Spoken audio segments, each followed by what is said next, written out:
Welcome to Stitchery Stories, where textile artists share their life in fabric and thread, inspiration, techniques, disasters and delights. And I'm Susan Weeks, enthusiastic embroiderer and textile art dabbler who also loves podcasting. So take a break and enjoy our light-hearted chat, and please share with your friends so they can enjoy it too. Hello and welcome today to our lovely guest, Sara Dennis. Hi, Sara. Hello, Sue. It's lovely to speak to you today. You too. Yeah, it's great. We've connected through Instagram, I think, which is the good place to find people these days, certainly for me anyway. So yeah, enjoying Instagram a great deal. Now, before we get started, I have a bio here for Sara. So Sara Dennis is a Royal School of Needlework qualified hand embroidery tutor. And embroidery has always held a fascination for her, and exploring the history, techniques and examples of embroidery from around the world has been a joy as she has learned more and more about this extraordinary craft. And as Sara says, after leaving school, I worked on my parents' farm, Hebblesworth Hall, Sedbergh. I loved working with the sheep. After a back-breaking day of clipping, your hands would be filthy, but soft from the lanolin in the fleeces. I moved on to study nursing at Leeds General Infirmary, ending up in Queen Alexandra's Royal Army Nursing Corps. In the late 90s, I decided to revisit education, having not enjoyed it the first time round, and studied for an art history degree at Lancaster University. It was a revelation that learning something could be enjoyable. Having followed my husband around the globe, we ended up in London, where I took the opportunity to complete the 3-year Future Tutor programme run by the Royal School of Needlework at Hampton Court Palace. As well as day classes, the certificate and diploma, summer intensive certificate and the degree modules at Hampton Court Palace, I have taught at the Victoria and Albert Museum, the British Library and the Royal Free Hospital. I also volunteer with Combat Stress and SAFA. I currently setting up a studio in Lancaster and teaching throughout the area, whilst continuing classes at the Royal School of Needlework. I have had many jobs and experience throughout my life, but have at last found something about which I am truly passionate. There is always something new to learn, and a generous spirited community of embroiderers who are happy to share their wealth of knowledge. So it is true what they say, you are never too old. Well, Sara, I love that. I really like the range of stuff you've got in there. And yes, it is really lovely to be able to finally find something that we all enjoy, because we don't all find the thing that we love doing at first, do we? We certainly don't. No, it's taken me 50 years, but here I am. Yes, fantastic. So before we kind of get stuck a bit more into that story, would you like to share with us, Sara, what you are working on and what's got you excited? Right. Well, I'm just back from the US in Williamsberg, teaching the RSN certificate there. Right. And I have an exhibition, as you said, at Farfield Mill, which is keeping me busy. I'm teaching there as well. And right. I'm trying to set up a studio in Lancaster if the archaeologists will let me. We live near the castle. And it's been a bit of an education working with the planning department, let's put it that way. Oh no. Yeah, so hopefully I will be set up in Lancaster at least this time next year. Fantastic. So we're all crossing our fingers like mad for that to happen then. Indeed, yes. It's taken me a year so far, and I'm going to give it another year. Oh, crikey. Not what you expected, I'm sure. No, not quite. I was hoping to teach there, but anyway, I'll get there in the end. Yeah, brilliant. Yeah, keep on trying. And I've just forgotten, as I usually do, the best place to find more about Sara is on her website, which is saradennisembroidery.co.uk. And you can also find her on Facebook and Instagram as at Sara Dennis Embroidery, and all of those links and pictures of some of Sara's work will be on her episode of the stitcherystories.com website as well. Right, I've got that one in. So what's got you excited then, Sara? Well, lots of things. Coming back from the US, it's very interesting working with the Americans. They have a very different attitude to learning than we do. Very concentrated, very serious. Back lots of tips from them, though. Yeah, brilliant. Who knew that you could wear silicone pan fingertips to pull needles through your work? Yeah. You find all sorts of little tips from the Americans. They've got every piece of equipment you can think of. Every gadget you could imagine, every gadget you can imagine. I'm teaching locally, which is I'm really enjoying that. And I'm thinking of doing some more lessons that people don't seem to do, like mounting and framing up, some of the more basic stuff that you assume people know what they're doing and they actually don't. So that should be quite interesting, I think. Yes, and it is really important as a piece of your work, isn't it? Because I know I'm an absolute so-and-so for just getting a bit of material and going, right, I'm starting this thing. I've kind of given it a quick stretch. I know what I'm doing. It's in my head. Off I go. And, and then you get to the end thinking, well, do you know what? Actually, how am I going to frame this now? Because I haven't got enough material and blah, blah. It's the same thing. So yes, I do mount things and I do use hoops and I do mount things. But sometimes I think I haven't done that very well. And really, yes, I could do with learning a bit more about it. So that is a really good idea, I think, Sarah. I think so, because I think things like framing up are actually, and preparation and design, are fundamental to how well your piece works. It is, yes, absolutely is. Brilliant. So now we've read out your bio, and there's an interesting thing there with working with the sheep and then going off and being a nurse and presumably gadding around the world as a military wife by the sound. Correct, yes. Yeah. So how did you actually get interested in embroidery and textile art, Sarah? Who taught you? What did you do? How did it move into finishing up at the Royal School of Needlework? Well, I'm of the generation where you did needlework. My grandmother taught me. I think one of the first things I made was a calico apron with little ladybirds all embroidered on it. And then you just did it. That was how you worked. But I wanted to do art at school, but I have a rather odd story that the art mistress used to wear a wig. And when she took it off, she'd put it on the windowsill. And if anybody came in, she would shove it out of the window going, go on, pussy, off you go. And not too subtly, I off to go and find her pussy for her. And so I was banned from the art room. So I wasn't allowed to do art. So I'm afraid it was all languages and sciences for me. So, that's the best story ever, that. So unfortunately, that was my sort of creative career. Stopped at 14. Yes. Oh dear. But I don't regret nursing. I don't regret the army or anything like that. I've just come full circle, really. And I went back to university after my children were at school. Yeah. And started again, which was a much more enjoyable experience. Brilliant. So that's how I learned. Yeah. So what took you, obviously you said you'd finished up in London. So to take from doing your degree, your art history degree, what was that step then to getting really involved at that level with the Royal School of Needlework? Well, I started the Open College of the Arts textile course. And when I came back to England, we've been in America for 7 years. And I started that, but I wanted to be more technical. And I love teaching. I absolutely love teaching. I taught for a while at Lancaster University after my degree. Oh. And it was really enjoyable. And so I decided that the Future Tutor program, which is what I started on, is very much aimed at teaching and setting up your own business. And that's what I really wanted to do. And so I thought, why not put teaching and embroidery together, my two things I love doing. And we happened to end up in Putney, which is 6 miles from the Royal School of Needlework at Hampton Court. Right. So it just seemed like it was meant to be, really, fate. Well, yes, I have to say, trailing all around the globe to actually finish up 6 miles away from the place we thought, oh, do you know what? Yeah, I really fancy doing that. It was your time, wasn't it, Sarah? It was meant to be, I think. Yeah, yes. Yeah, great, fantastic. And while you were working on there, so was that a full time? Yeah, yes, it's 3-year full-time course. Yes. Yeah, and what sort of things do you do in that?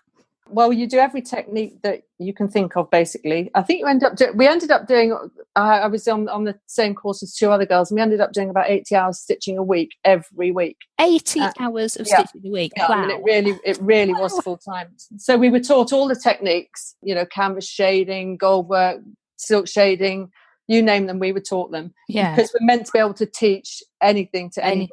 Ah, right. And we also spent about a year in the studio doing conservation and restoration and commissions. And so that if somebody gets up off a chair from working, you should be able to sit back down in that chair and carry on the work as if nobody had changed places. Ah, right. So that's interesting, yes. Yeah, so you have to be that competent. So I enjoyed it. It was great fun, but it was hard work. Yeah. Interesting, though, doing the archive, looking at the archives and restoration and so on. I bet that was really fascinating. It was fascinating. It was really interesting. And the RSN has a huge collection. Oh, I should imagine. It's really interesting to look at. And did you use any of those as, did you go and use those as like inspiration for work and things? Yes, indeed. We had very good design classes where we get the pieces out and have a look at them, because they have a collection which is the actual textile pieces, and then they have an archive which is the paper that are masses of patterns and ones by Morris and people like that. Yeah, just pages and pages of them. They're fascinating. Wow. Oh, I bet it's an absolute treasure trove. Yeah, an absolute delight. Yes, I could imagine that would be just a wonderful thing to go and do. Yeah. Yes, and at Hampton Court Palace, you don't get much better than that. No, it's the absolute place to be, isn't it? So it is. Yeah. How wonderful. Lovely. That's really, really great. So as you've moved on and then moved into the challenges of turning that love into a business, there's a whole load of extra challenges is involved in there, isn't there? I mean, there is. Some of the other guests have mentioned those side of things. Is there any kind of particular challenges there that you maybe want to share with us? My major challenge is setting up a studio, as I mentioned. That's become a complete bugbear, but that's really geography and things. Main challenges is actually just getting yourself out there. I'm setting up in a place where I don't think there's much. There's a lot of amateur embroidery and things around here, which is brilliant. It's great. Yes. There's some superb stitchers, as you know, in the north of England. Yeah. But there's not a lot of teaching. Right. So I'm trying to get out there and get myself known. Really, that's the main thing, and to try and do your time management. We'll get to that one at the end. If I manage my time properly, which is always debatable with these chats. I think it's finding that commercial aspect of what you want to do. So say you're focusing on the teaching, aren't you? And you say there's not so much around you, and then other guests are focusing on a specific technique or a specific look. I am doing a certain technique which is quite interesting. I'm taking traditional Herdwick wool woven at Farfield Mill, and I'm using it for things like gold work.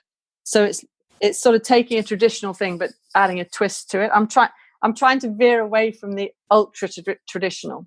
Yes, I haven't been. During my time at the RSN, if we had to do a bouquet of flowers, for instance, I'd do a bouquet of skulls. Or I'm trying to just move away from the absolute traditional. I think once you've learned the rules, I can now break them. Yes, and I think that's particularly true, isn't it? You're out of that position where you think, well, yeah, I can do all that. I know how to do all that. I'm good at it. Let's extend it now and carry on the creativity and the thought and the learning as well. So that sounds interesting. So are you using the wool to like couch over as the basis, or are you using that to do the techniques with? Sounds very interesting. Yeah, I'm using it for everything I can at the moment. Actually, there's some beautiful colours coming out. A company called Cable and Blake have had this commissioned at Farfield Mill, and there's some beautiful colours all representing the Lake District. Ooh. And so I'm using the silver and gold work on that, doing snakes and dragons and interesting. I'm sort of interested in animals. Yeah. So I'm going to do that sort of thing, which is. I think is more interesting than I'd like to teach the people. I'd like to teach people the rules and then say, right, go off and enjoy it because I hope my lessons are enjoyable, and I hope that's what people take from it. Yeah, and things like snakes and reptiles look wonderful in gold work techniques anyway, don't they? With the scales and the shiny bits, and I mean, I just love looking at reptiles anyway. Snakes and stuff. I don't really feel like touching them, but when you go somewhere, and you think, oh wow, what a gorgeous colour that is. Look at that pattern. They're deadly, but they're just lovely. Exactly. Yeah. Chameleons. I love chameleons as well. They're just wonderful creatures. Chameleons. Oh, I could do a chameleon. Yeah. Yeah. There you are. There we are. See, I get inspiration from everywhere, even podcasting. Yes. I'm doing a series of beetles at the moment as introductions. 5 different beetles in 5 different techniques. So that should be fun. Oh yeah, absolutely. Yeah, beetles as well. Any insects, I think, just really with good of those. So you're saying there about your inspirations in terms of everywhere, looking at creatures, and you've gone through some of those. So techniques, as you say, you've been trained in loads of different kind of techniques, but is there any that really shine for you? I really like gold work. Mm. But as I said, I like adding a bit of a twist. To be honest, I love what I'm working on at the time. I know that sounds really hackneyed, but I really like what I'm doing at the time. And I like teaching all of them. I teach on the C&D and on the intensive. So you really need to keep your hand in on everything. Right. So no, I tend to like all of them, to be honest. That's really boring, isn't it? You can cut that bit. I'm really boring. No, I know. I genuinely like it. I just love teaching. I really enjoy it. I'm more than happy if people want to come and create their own something. So, Sarah, we've been looking at your inspirations and some of your favourite techniques there and the challenges of setting up your business. Mm-hmm. So what would you say then has been the high point of your textile art and embroidery journey so far? Well, apart from finishing and surviving my 3 years at program, I would say my exhibition was really interesting because I do quite a lot of curation. Right. Part of my degree was in museum curation, so I do that as part of my portfolio, if you like. All right. But I've never exhibited my own work before. Right. The bits and pieces have gone on a show in Hampton Court Palace and the Knit and Stitch and things like that. Yes. But I've never done a solo exhibition, and that was interesting. But also, I really enjoyed my work with combat stress. Right. Yes. Well, really love it. We'll come back onto that. So the exhibition. So how did that happen? Oh, that was really serendipitous. I went to Farfield Mill to see if they were interested in me doing some workshops. Right. And they had a new manager, and she's absolutely lovely. And she said, I don't have an exhibition for this room. And I very glibly said, oh, well, I've got all my apprenticeship pieces. Never thought anything of it. Next morning, there was an email in my box saying, please, could you mount an exhibition in about a month's time? It's like, wow. Oh, okay. I didn't really mean it, but hey, whatever. And so that's what I did. So, and I've called it an apprentice's journey. So it's you go in and it's all my work on my apprenticeship from day one till when I finish. And hopefully people will see that I've gone from a pretty novice stitcher to a professional in the 3 years. And each piece has an explanation about the history of the technique and why I chose the theme I did. And yes, you just move on through the journey through my 3 years. Right. That looks really, really good. I'm just now thinking, how can I get over to Sedberg? Oh, it's been interesting, and I've had some really lovely comments, which is nice because, as a lot of people know, putting your own stuff out on show is it's quite nerve-wracking. You know, it's putting your work out there to be critiqued by the public is not the most calm thing to do. No, I should imagine it isn't. And I think the idea of showing that journey is fascinating because everybody's got to start somewhere, and I'm usually interested at that. What was the starting point? And you said there, kind of fairly novice-y, and then the training and tutoring that you get, and obviously the practice, 80 hours a week is a massive amount. To see the level of expertise and skill that you generate over that period of time, I'm sure is absolutely fascinating to watch as well. And I think putting the explanation of the pieces and some information behind them, that I'm just nosy. I just like to know what's going on behind things. I like looking at them's lovely, but for me it's always what's going on behind as well. What's the story behind it all? Well, I hope so, because I've aimed it at sort of stitchers and non-stitchers, because I've shown some photographs of work half finished, which I think is almost as interesting as the finished piece, quite frankly. It always is, yes, it always is. Now, and I've often have a bit of a laugh with guests about the back of embroidery. So obviously you're properly trained, so you won't put knots in it, will you, Sarah? No, there's no knots. There might be a few tangles, but there's no knots. Yes, but it looks as beautiful on the back as it is on the front. I'm saying nothing. What the eye doesn't see. Yes. Brilliant. So that is truly a highlight. And is it a large area? I haven't been there before. It was bigger than I thought. It is quite a large area. Yeah, but it's a lovely space. Yeah, no, it sounds wonderful. Now, onto the combat stress stuff. So do you want to tell us a bit about that? Because that would be a nice, interesting thing for us to talk about as well. Yeah, I think so. At the end of the 3 years, we had to do what was called a signature piece. So each student picks something they're interested in and follows that thread through, if you like. Right, yeah. And so I'm ex-army nurse. My husband's still in the army. And so I went over to Combat Stress in Leatherhead and asked them if they were interested in me doing some embroidery with the guys over there. And so I did a few lessons. We did some hearts for Safa. Hearts did 100 hearts for 1914. Yes. 18 war. So we did some of those. They were just pinned hearts. And then I carried on and we did some embroidery with the all the servicemen and women over there. Yeah. And then that ended up with, we're making for 2019 is their centenary. So we're making 100 squares to make a quilt. Yeah. So anybody that wants to, that's connected with combat stress, so the families, people that support them, the servicemen themselves are making a square, and they can decorate it any way they want. And we're going to make it up into a 100-piece wall hanging. So I'm very excited about that. Oh yeah, that'd be absolutely wonderful, won't it? And a friend of mine, her boyfriend suffers from combat stress as well, so and he's been finding it difficult to even get somewhere to go to. Do you know what I mean? Oh, it's terrible. Yeah. It really is terrible. Yeah.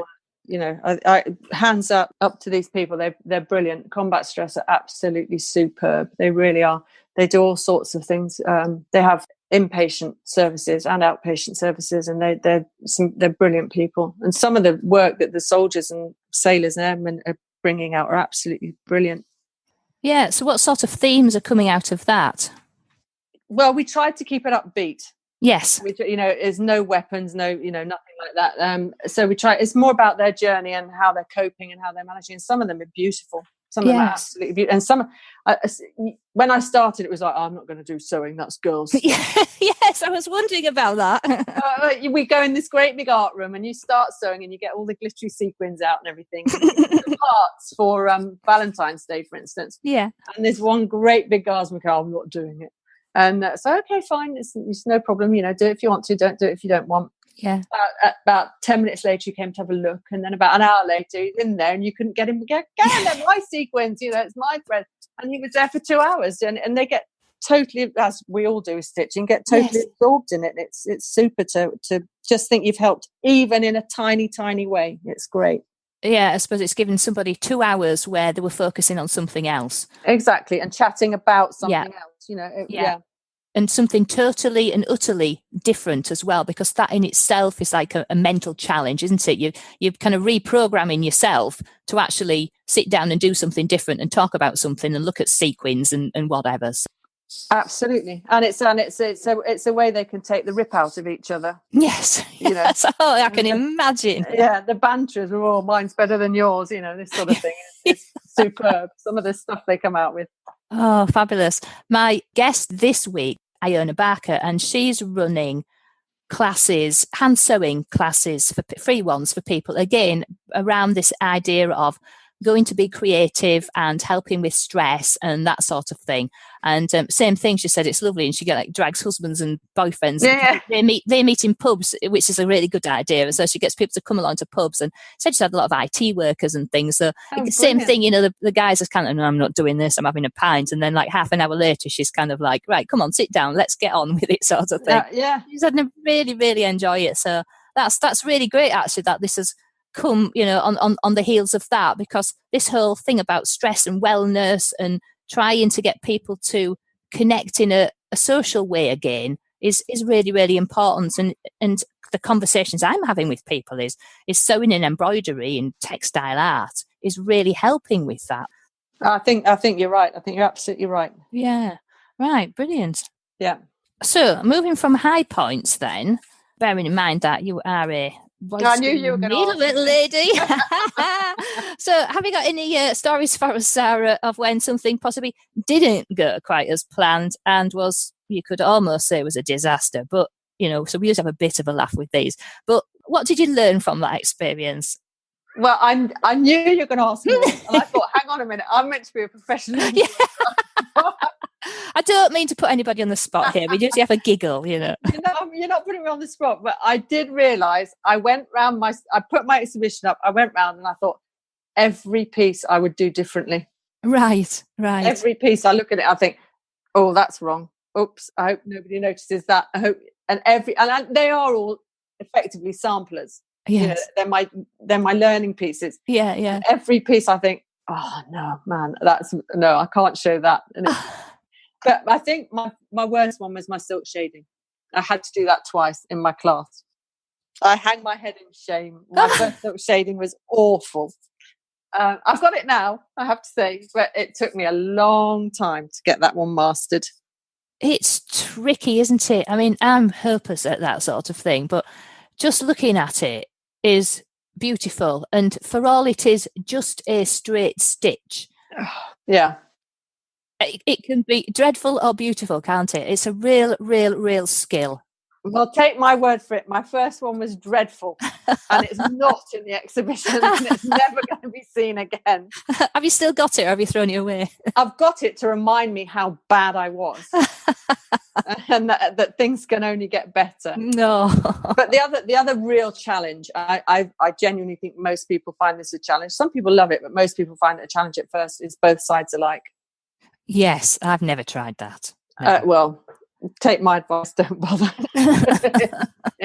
It's difficult, and we have to learn it because, of course, not so many people are commissioning banners and standards and that sort of thing. Yes. But a lot are coming in for restoration, right? And so we have to learn it to restore and conserve. And yes, that must be so difficult. And actually, my first guest, Alison Larkin, she's done a couple of pieces on organza, both sides, and it was birds of paradise, and they are just like, and I've actually seen it, and wow, I hadn't even realised you could do that. Hats off to her. That's all I say. Wow, on earth, I just don't have the patience to peer at it, you know. But it's just it's just amazing, really. Yeah. And where do you put your knots when you're doing that? You don't. No, not. I know. I'm just winding everybody up now because I'm naughty. It's like my daughter said, maybe a bit of hot glue would go down well. No. Oh dear.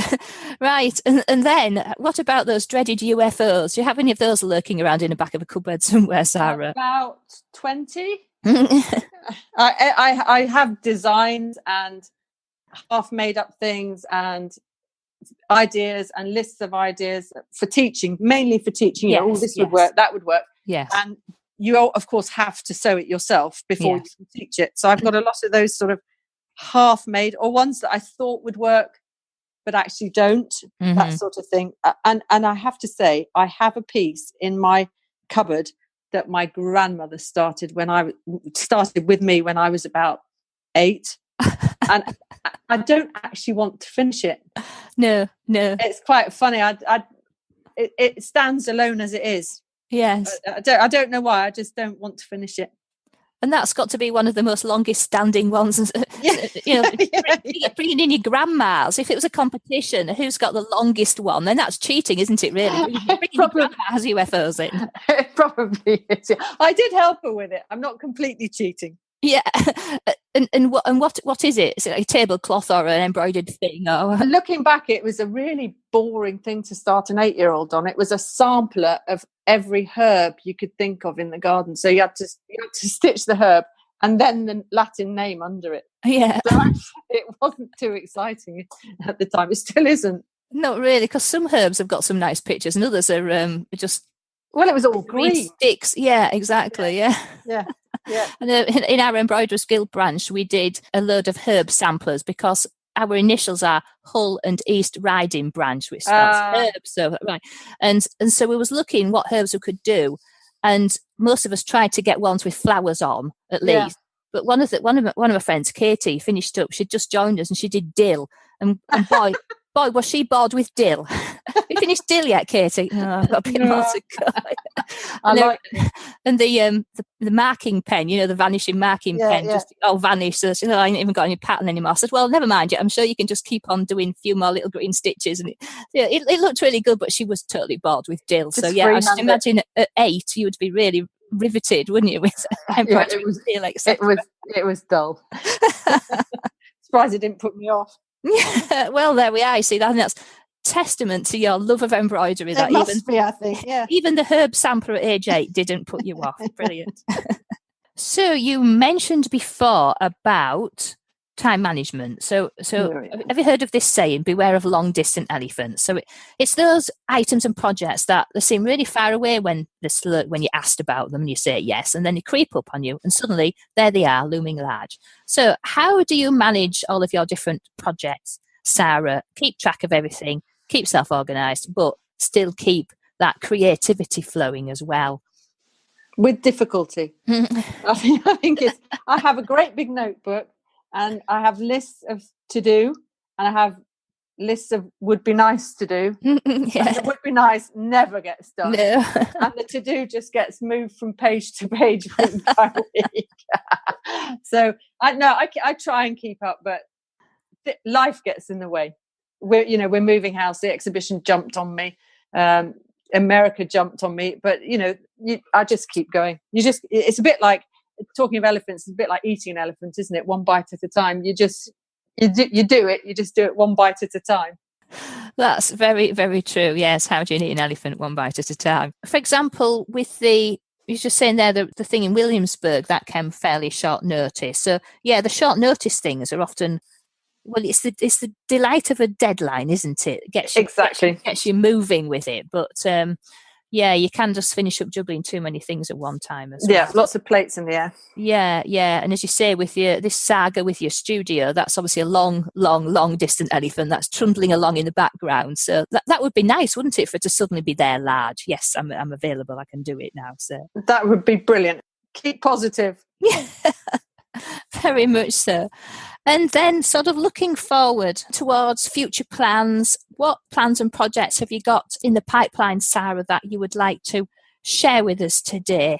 Well, I'm pushing my teaching up in and around Lancaster, the Lake District, Kendal, that sort of area. I'm Kendal born, and so I've come back home effectively.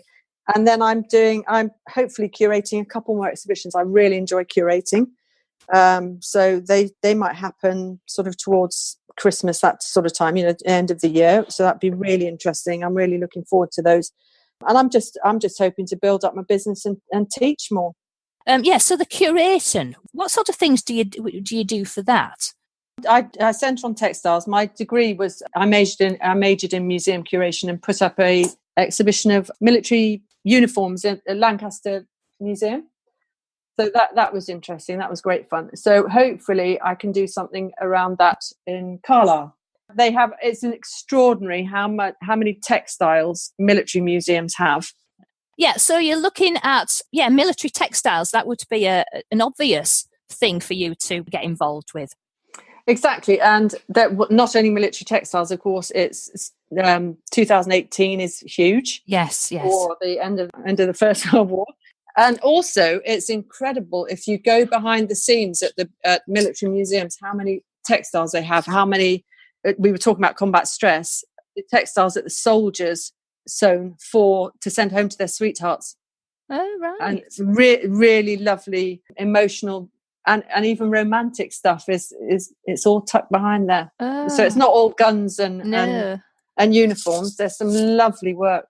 Oh, that would be nice to see some of those, because sometimes you don't often see a lot of that, do you? You do see the kind of guns and the uniform. And I'm always fascinated by the uniforms, and that's where gold work comes back into it as well, the kind of fancy bits and banners and that sort of thing. Absolutely. There's far more intimate stuff ready to be shown, which I think it'll be a lovely exhibition if I can pull that one off. Yes, wonderful. Okay, and so since you've obviously got your exhibition, so that runs until the 20th of May. That's right, isn't it, Sara? That's right, yes. Yeah, and that's at Farfield Mill in Sedbergh. So have you any other exhibiting plans lurking at the moment then? No, just these textile ones and the military museums. Yeah. And we'll see how it goes after that. Yeah, fantastic. Right. Well, as ever, we are hurtling towards our time. Thank you so much, Sara. It's been absolutely wonderful chatting with you about your stitchery story, and it is a real story. And I love how you've gone through. We all do different things in life, don't we? And finish up doing something. I never expected I'd be sitting here doing podcasts about textile art, but anyway, hey ho, it's all a life adventure, isn't it? It is. Thank you so much. It's been an absolute pleasure. Oh, it's been wonderful. And remember, everybody, you can go and find out more about Sara on her website, which is saradennisembroidery.co.uk, and then go and follow her on Facebook and Instagram as well, and particularly anyone in the Lancaster, Cumbria, Northwest area. I'm sure you'll be seeing Sara as well, so go and make a beeline for one of her classes. I certainly would. Thank you so much. It's been brilliant, Sara. Thank you very much. Bye. Bye-bye. If you liked this episode and want to hear more, then please join the Stitchery Stories fan club so you can get an email when a new episode is released. It's a quick and easy way of listening and of keeping up with any news and offers from our lovely guests. Please visit stitcherystories.com to join the fan club. Of course, if you have iTunes, then subscribe there to automatically get new episodes, and why not leave us a review and rating whilst you are there. So that is the end of our Stitchery story for today. So keep stitching, keep smiling, and keep creating your very own Stitchery stories.